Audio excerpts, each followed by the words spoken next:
Swayam Prabha. Digital India. Educated India.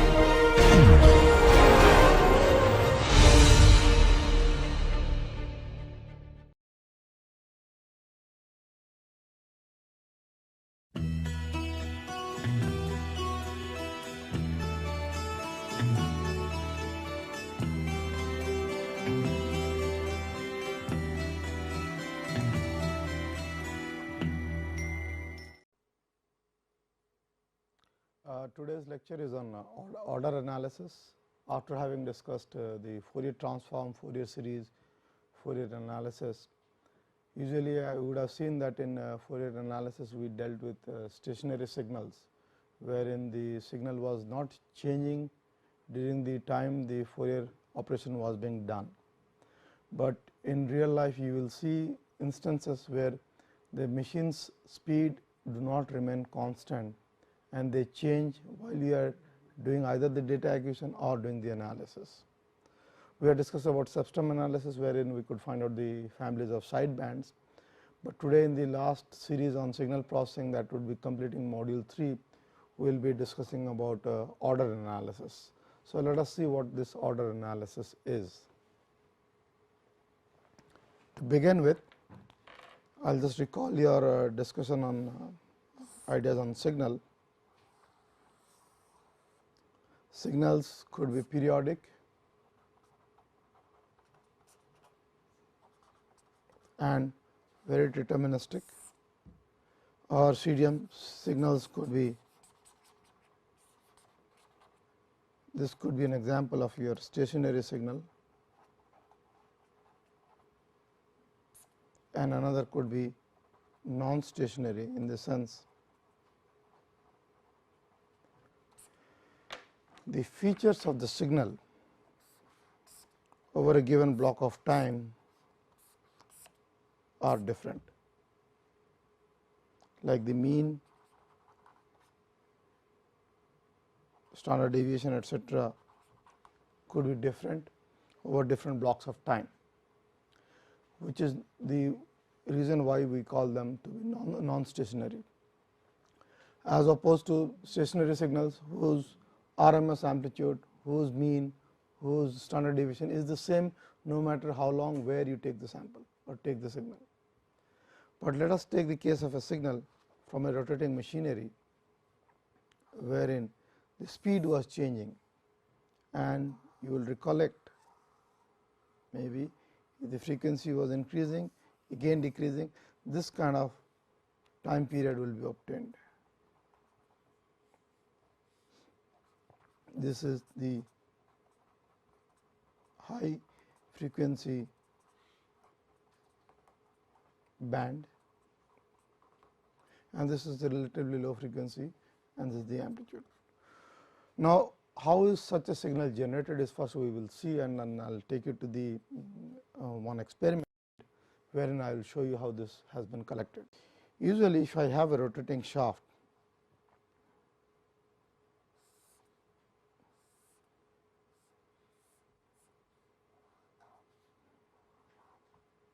and there is usually a keyway,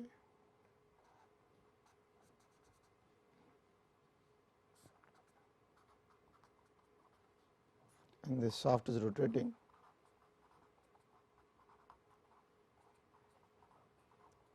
If I, and of course, this is held on bearings, maybe I'll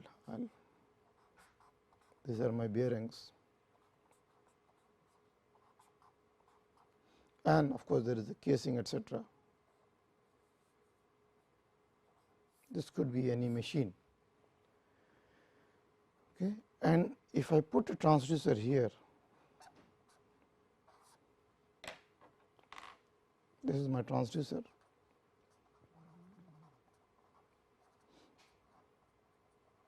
okay. Now, what would happen is this transducer, if it was going to sense this gap,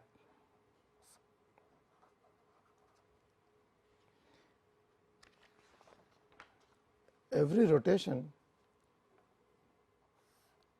what would happen is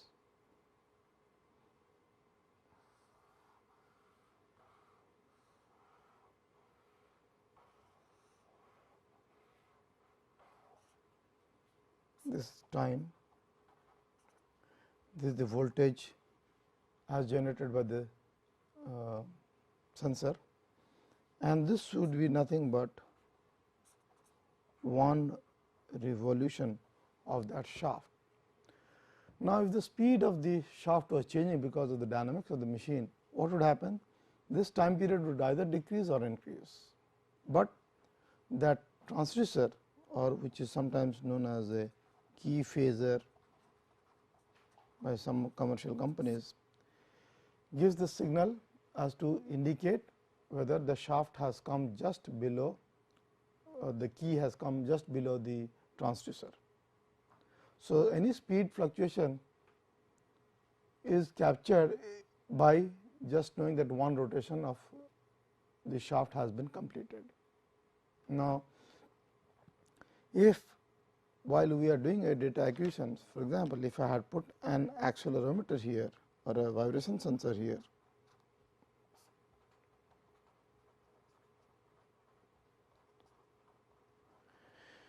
and through the appropriate software a command was given that only when this transducer senses a spike, then only you acquire the data. So, in that sense it always becomes that this is kind of synchronous to the location of the keyway below the transducer. So, if the speed is changing, I need not worry, each time I will be capturing my data just from one single point, and this could be my vibration data. And if this vibration data had noise, this would look something like this. And then if I repeatedly added such signals from the vibration sensor and did a mean, I would get a neat signal like this. And this is what we had perhaps discussed earlier. This is known as synchronous time domain averaging. Okay. So, such synchronous time domain averaging, if we are collected by a key phasor triggering, what we could do is we could remove the non-stationarity out of a signal, because how this order analysis helps us, because I do not want to bring in a speed fluctuation effect.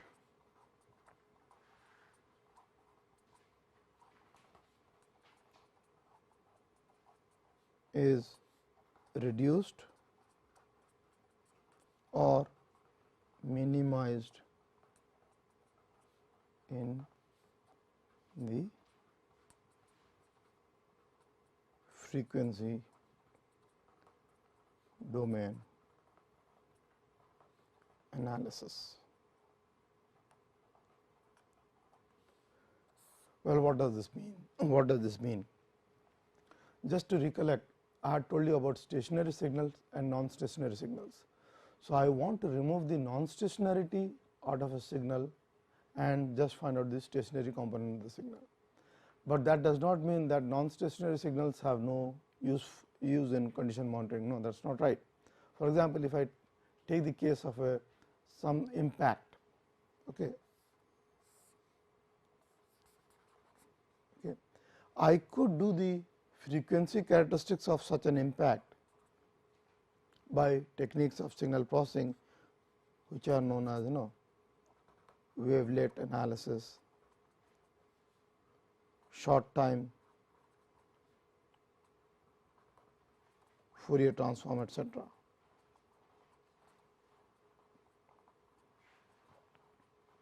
Okay. Just to understand the frequency characteristics of such non-stationary signals.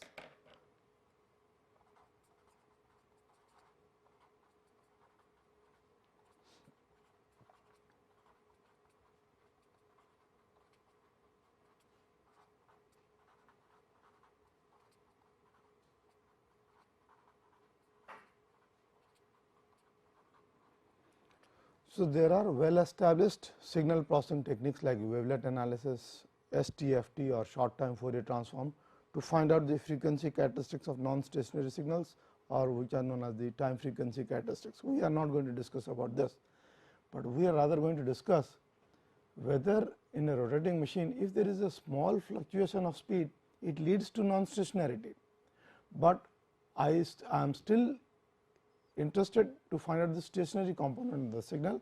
So, what kind of analysis we do? Like I just explained you, we do the time synchronous averaging by a key phasor signal or by a trigger signal obtained from the key.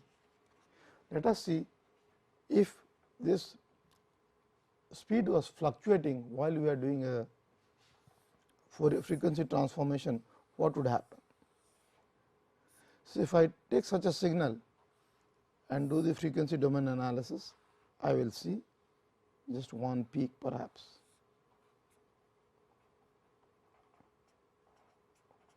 Right, because this is one signal. But imagine if for some reason there is a speed fluctuation in the machine. So, what is going to happen?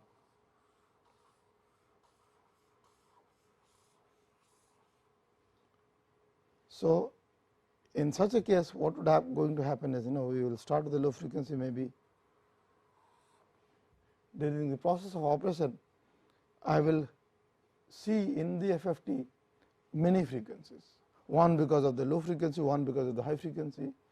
So, I have mischaracterized my signal because the signal's time spacing or frequency had changed while I was doing the FFT operation.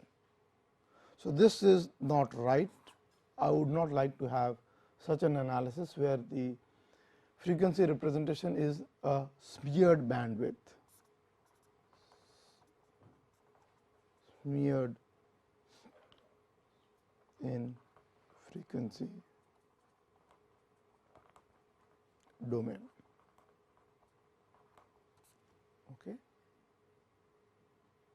So, rather we will now see how such a smearing can be avoided.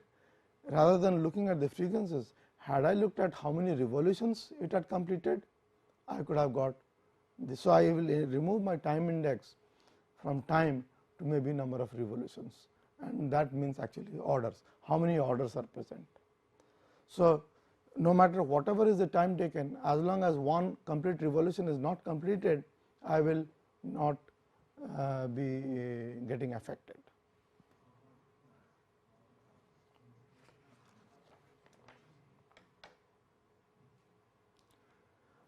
So, you see in many machines we have moving and fixed parts in machines. For example, this moving parts could be rotating or could be reciprocating. Rotating parts could be shafts, gears, reciprocating parts could be piston, etc. So, the frequency of these rotating parts or the reciprocating parts are always related to the rotational speed. If my rotational speed changes, these frequencies would change, but there will be also certain fixed parts like the body panels and casings.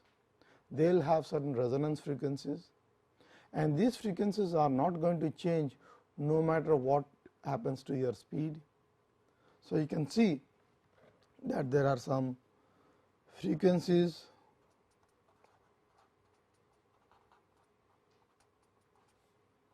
related to rotational speed,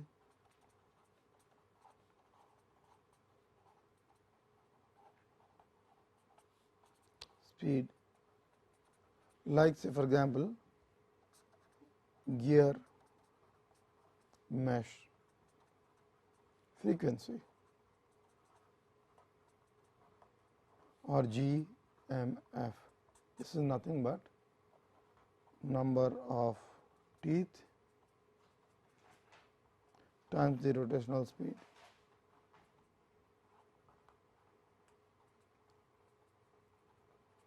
Right. So, you see if the rotational speed changes, the gear mesh frequency in the spectrum is going to change, and if the machine there is a small fluctuation in speed, this fluctuation in speed could be because of power supply variation, could be because of the supply frequency variation, could be because of the load on the machine. So, there will be momentarily a speed change. So, this is going to affect the gear frequency, because if you know, if you are doing 100 averages of an FFT operation, it takes certain time. Within that time taken to do 100 averages, if the speed changed, you would have got a smeared frequency spectrum, and that is what we want to avoid by order analysis, rather than let us look into how many complete revolutions have occurred. But there are also in machines certain fixed parts like the body, panels, casings, and because they are structural components, they have mass, they have stiffness, they will be also having a resonant frequency. So, you see in the same machine there are two classes of frequencies. One is the one, like example, the gear mass frequency related on rotational speed, another resonant frequencies which is not related to rotational speed.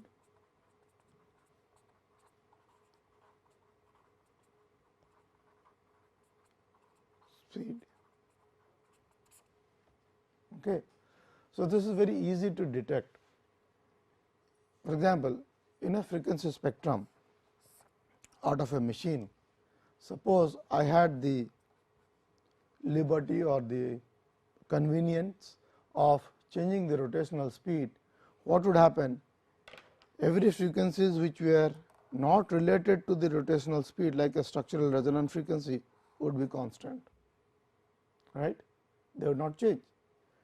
But anything which is related to the rotational speed will change. This is one set, maybe this is another set, okay. Set 1, set 2, but these are fixed. These are fixed. So, very easily I can find out the resonant frequency or the sets of rotational speeds. So, usually when I have the opportunity of ramping up or run up,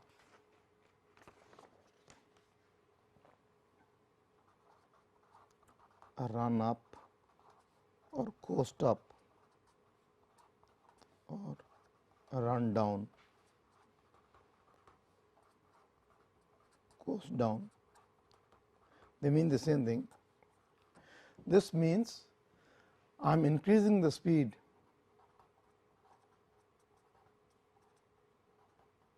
rotational speed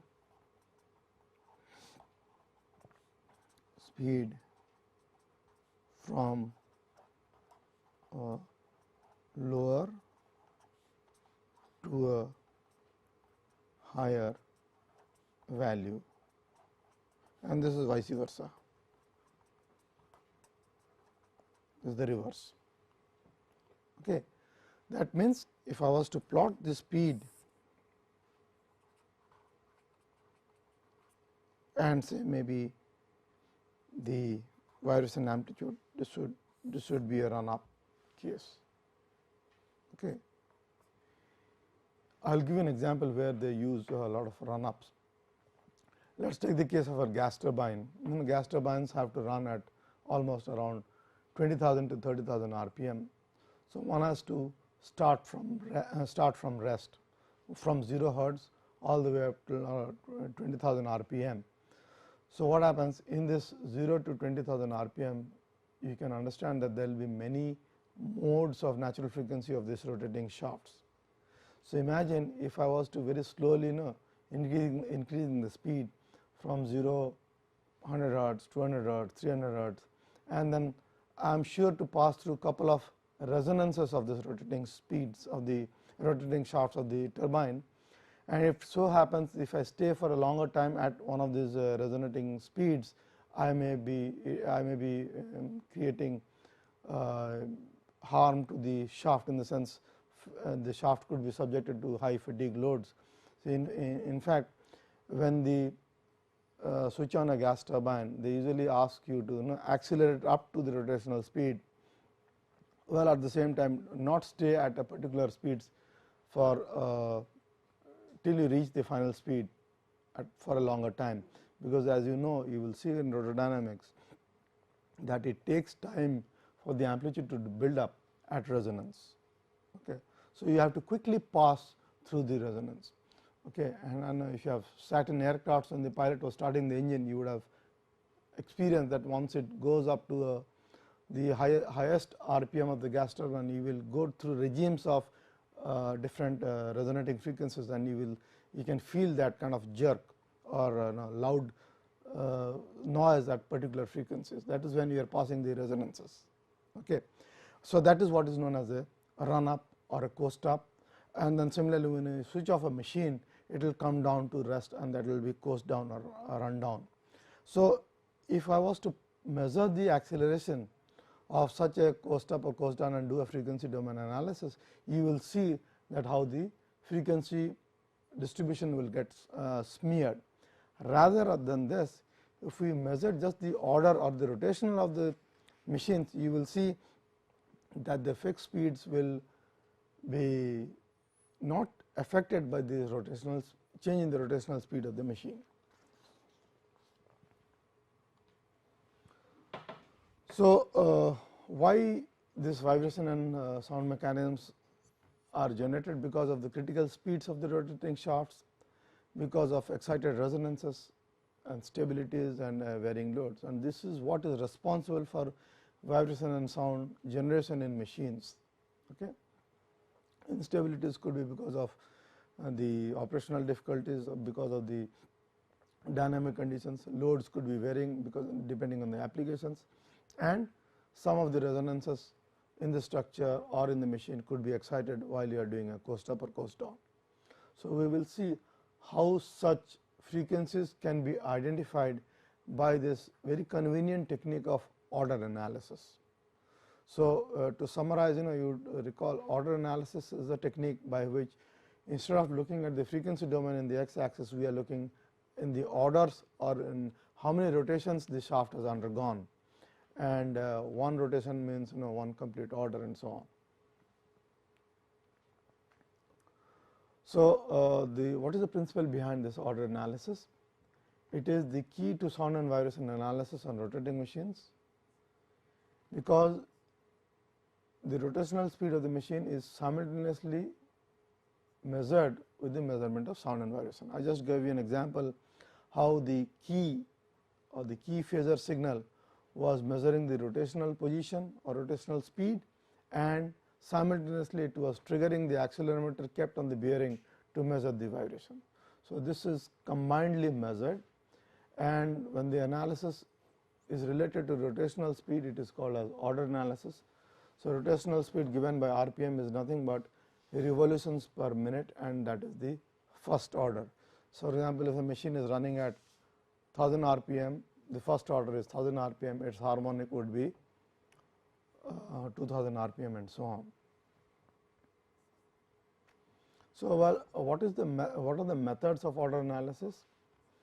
We will be in this class discussing on FFT based order analysis, but then there are certain two other techniques: time signal recording and short time Fourier transform, and Wold-Kalman order tracking filter technique. These are techniques which we will discuss in the advanced level courses on either on signal processing or machinery fault diagnostics, but this suffices to say, for example, in a multi-stage gearbox or a turbine, if there are just not one single shaft, but there are multiple shafts,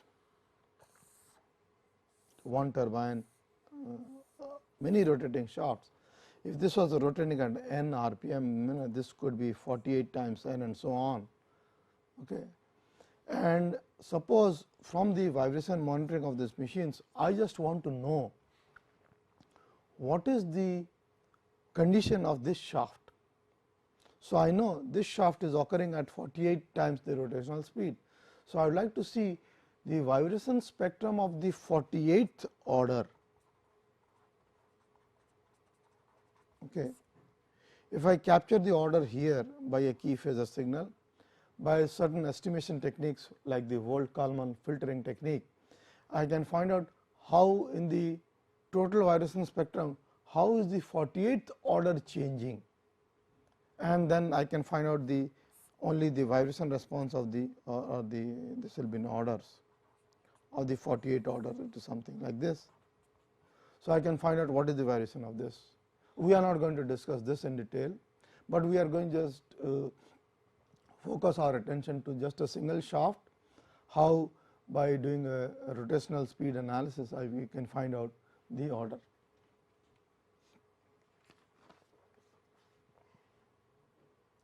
So, I will take you to an example which we do in the lab. See, let me first explain you this setup here. What we have is, this is a rotating shaft which is supported on two bearings, okay, bearing 1, bearing 2. On top of bearing 1, I have put an accelerometer which measures the vibration in the vertical direction, and this disc has the provision to we can introduce unbalance by just putting in a bolt here, and there is a motor driving this shaft. Motor is behind this panel, and we can set up the speed of the motor in terms of whether you want to run at a constant speed, or you can, by varying this potentiometer, you can do a run up or run down of this machine. Now, to measure the very important rotational speed, this is a photoelectric tachometer, as in there is a optically reflective strip here. So, a light will be focused or pointed at this shaft, and this light is going to reflect back. So, every rotation of this shaft I will get a one light pulse back. So, this is how this tacho pulse will measure that one rotation of the shaft is complete, and simultaneously it is going to, through the acquisition process, capture this accelerometer signal or the vibration signal, and then it is going to plot it. So, there are many ways of representing this order case. One is, this is the normal condition of the shaft wherein there was no unbalance, and the top one, this is the y axis here is the amplitude of vibration, the x axis is the frequency, and this is up to 3.2 kilohertz, and the z axis is the rotational speed in RPM of the shaft. Okay. And such a kind of plot is known as waterfall plot. For example, this takes time to build up. So, there is one spectrum behind which is another spectrum and so on, and all these spectrums are stacked behind each other, okay, and this looks like a waterfall plot. But what happens, you will see here, it is very difficult to distinguish the frequencies, because the frequencies have got kind of smeared, and then rather if I looked at the order here, this is the same time axis or the RPM axis, this is the amplitude and this is the order. I see a peak in the third order, in the sixth order, and so on. Okay. And so, this means that the vibration here is related to the rotational speed, is what I can very clearly see. This is the first spectrum, behind it is the second spectrum, third spectrum, and so on. So, all these spectrums are stacked. So, I can see all these frequencies which you see in this plot here, they are related to the rotational speed. Unfortunately, in this experiment, because this experiment was this setup is designed so that none of the natural frequencies are there in the operating zone, I do not see a fixed frequency sticking up here, but you will see something very interesting happening once we go to the unbalanced case. If you look at this disc, yellow disc in the middle,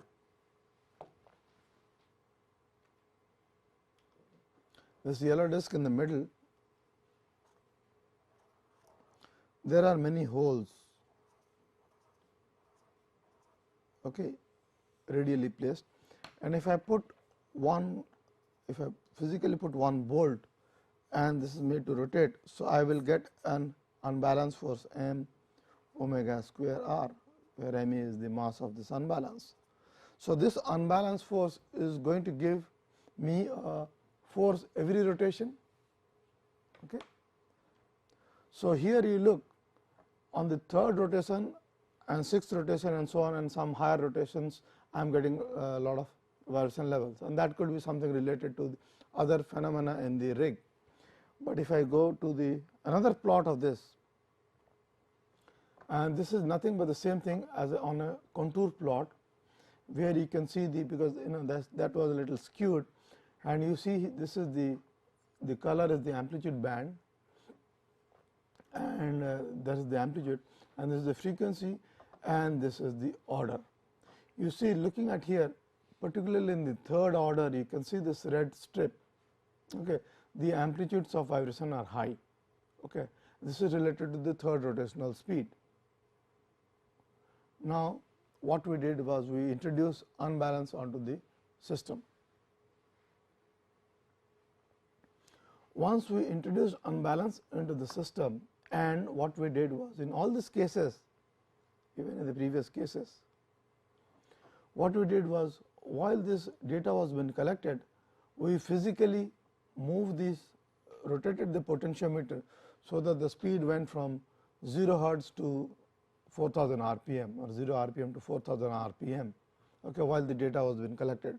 So, we have sweep the entire frequency spectrum, and this is a collection of such a frequency spectrum, because had I just done a simple FFT, and all the frequencies will get represented, and you will perhaps not see here, but there is a small, because this is only till 160 hertz, these lines are not straight and there are a little bend. Okay. But if I go to the case of the unbalance, and there is frequency smearing, but the most important thing is, in the very first order, the frequencies have shown up. The amplitudes are high in the first order, because they are related to the first rotational 1x component. Okay, so, this becomes very important to find out, because in this frequency spectrum it is very difficult to know whether my 1x is the most offending frequency, or 2x or 3x. But if I do an order analysis, you see things which are related to the rotational speed, they show up. Okay. And then you see these frequencies.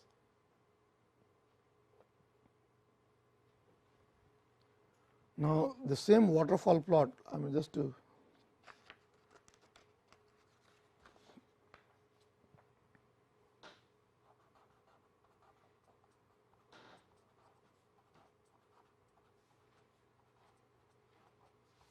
so waterfall plot is a 3-dimensional plot. This is your frequency, this is your amplitude,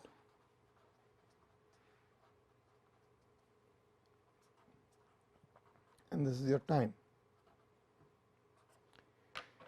You all are familiar with the single frequency amplitude, and that was nothing but the spectrum. But with time, if you stack up all the spectrums, right, and if the frequency was constant, if the rotational speed was constant, what would happen? In this line you will get a peak like this, agreed. But if the rotational speed was changing, you will get something like this, isn't it? If you stack up, and if I just picked up the peaks,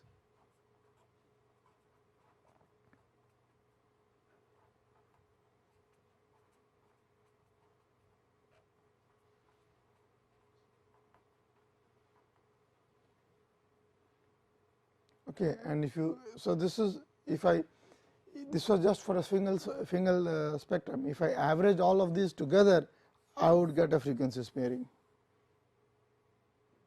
isn't it?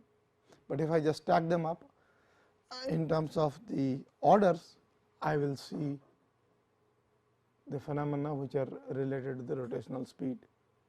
Okay. So, waterfall plot is a 3-dimensional plot. Instead of frequency, I could also be having orders. In orders, in this example, you see for the unbalanced condition, there is a lot of smearing occurring. Okay. if you look at this red curve here, you cannot see whether this is because of a rotational speed or something else, but if you look at the orders here, you will see distinct peaks coming out. Frequency smearing has occurred here. With the top axis, this is frequency, and the top plot, this is frequency, in the bottom plot, this is order. Here frequency smearing has occurred, but in this case nice distinct orders have come out, and the first order is related to the unbalanced condition. Okay. So, waterfall plot is a 3-dimensional plot which gives us an instant recognition of the change in frequency in the spectrum. And then if you look at the contour plot, this is another way of representing that same 3-dimensional plot. You see the first order is very strong here, case of the unbalance. And again, if you cannot perhaps see this in the black curve here, because we had done a ramp up operation, there is a speeding up or the change in the frequency. Okay. Now, once you have talked about the waterfall plot, there is another plot I will just explain you, or rather tell you, Campbell diagram. This is used in our rotordynamics.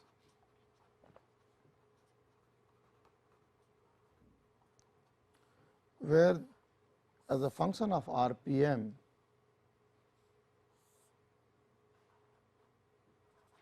the RPM are the with time,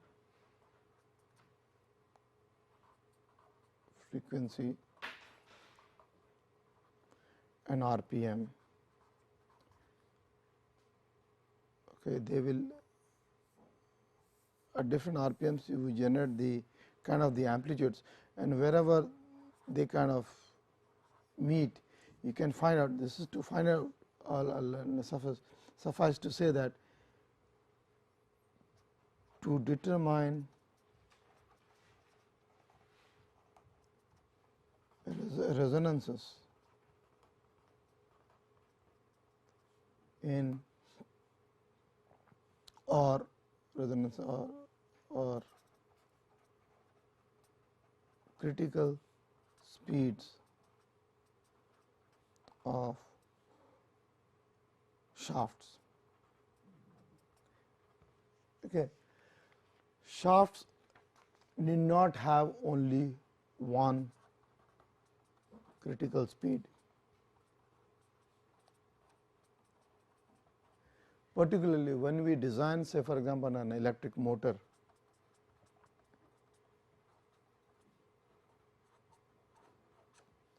say an electric motors or the gearboxes, etc., we run it say at 1440 RPM. Okay. As a designer, I can very well design the shaft depending on the mass and stiffness. You would have studied that in vibration, so that the rotational or the critical speed of this shaft or the resonating frequency of the shaft is well beyond 1440 RPM.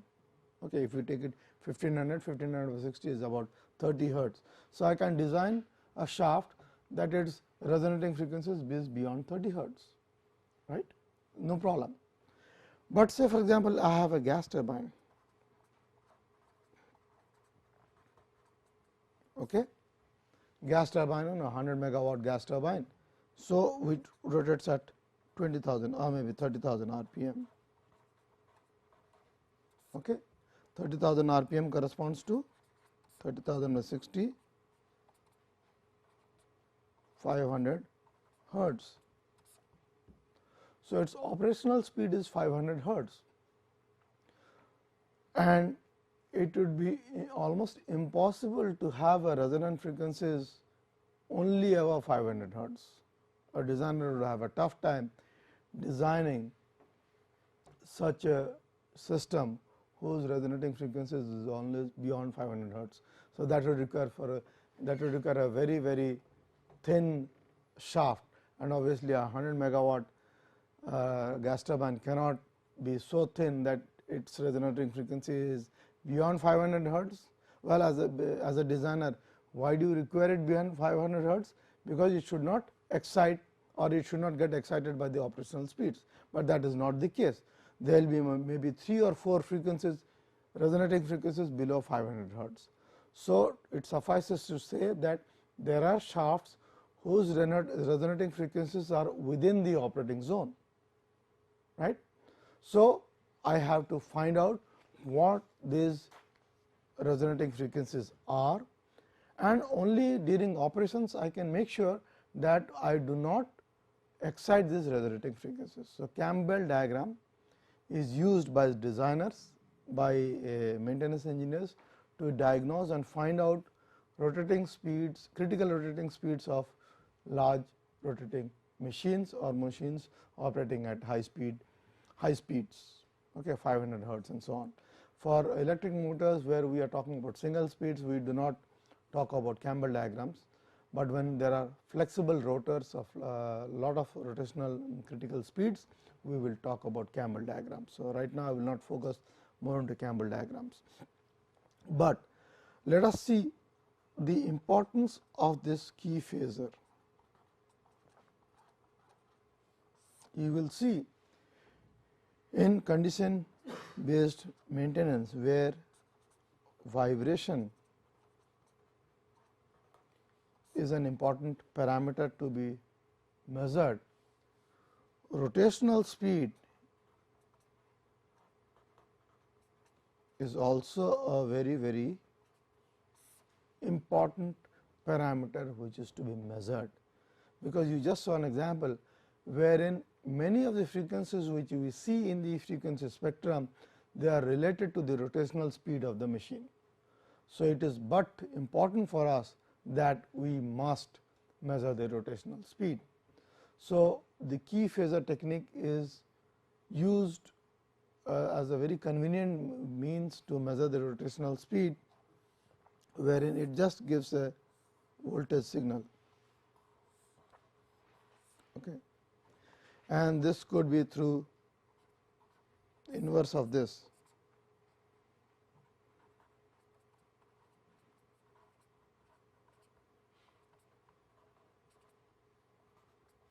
Because inverse of this time period is the rotational speed. If the time period changes, I do not care, the rotational speed would be measured. The rotational speed could be changing, but there are again algorithms. If I will get a pulse train, square pulse out of such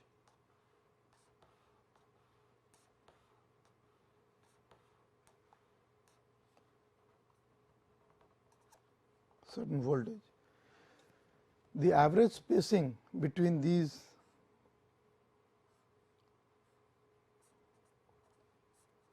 will be my rotational speed.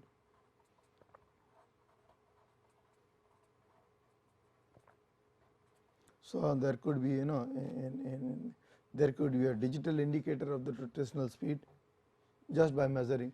It is nothing but a frequency counter.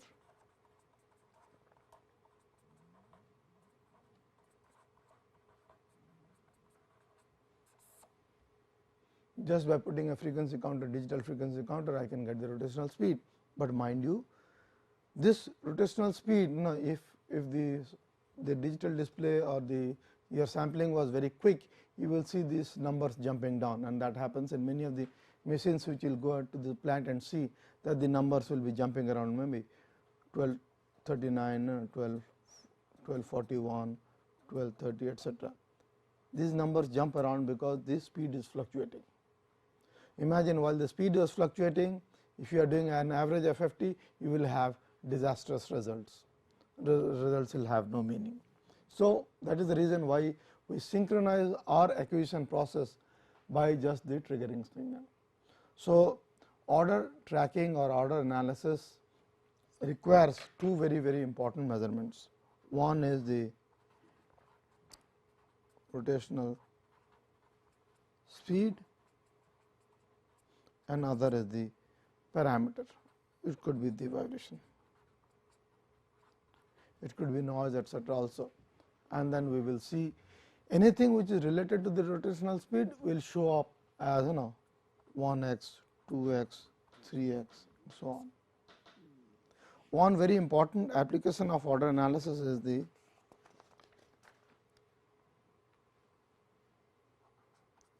engine firing frequency. Okay. Let us take the case of a 4-cylinder, 4-stroke engine. Say this was running at 600 RPM, idling at 600 RPM.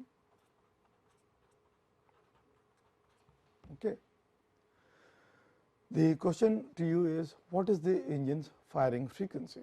By firing frequency means at what frequency the combustion is occurring. Imagine for a 4-stroke engine means for every 2 revolutions I will have 1 combustion,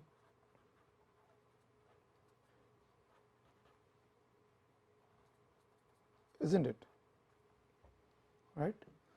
So, in 600 RPM, that means 600 revolutions per minute or 600 by 60 hertz, okay, divide by 1 by 2 is the firing times 4 is the firing frequency, because there are 4 cylinders. Now, if this was a 2-stroke engine, this would have been 1, because for every rotation I was getting a firing. So, this is what is the engine firing frequency, and that will come down to 10 to 20 hertz. Okay. I do not know if you have experienced this, but if you have sat on a jeep, you do not see them in the modern SUVs or MPVs, etc. But if you are talking about those old jeeps, or the taxis which come from the railway station, very ill kept taxis. If the driver was idling, you will see, you will kind of feel this rattling grr, grr, grr noise, and that is actually at the engine firing frequency. Okay, and if you measure that, you will see this 20 hertz component, and you will be perhaps being sometimes even see the steering column shaking, because the steering column which is fixed to the firewall and next to it is the engine. If the engine is running, once you are idling the engine, it is running at 20 hertz. So, there will be instances where the steering column's natural frequency could be close to 20 hertz, okay, and there will be the steering column would be rattling. I do not know how many of you have observed that, particularly in old jeeps and cars, particularly in the case of diesel engines, okay, where the forces are high. You will see that the steering column of the vehicle gets excited at a particular speed, particularly in idle. What was the source of excitation here?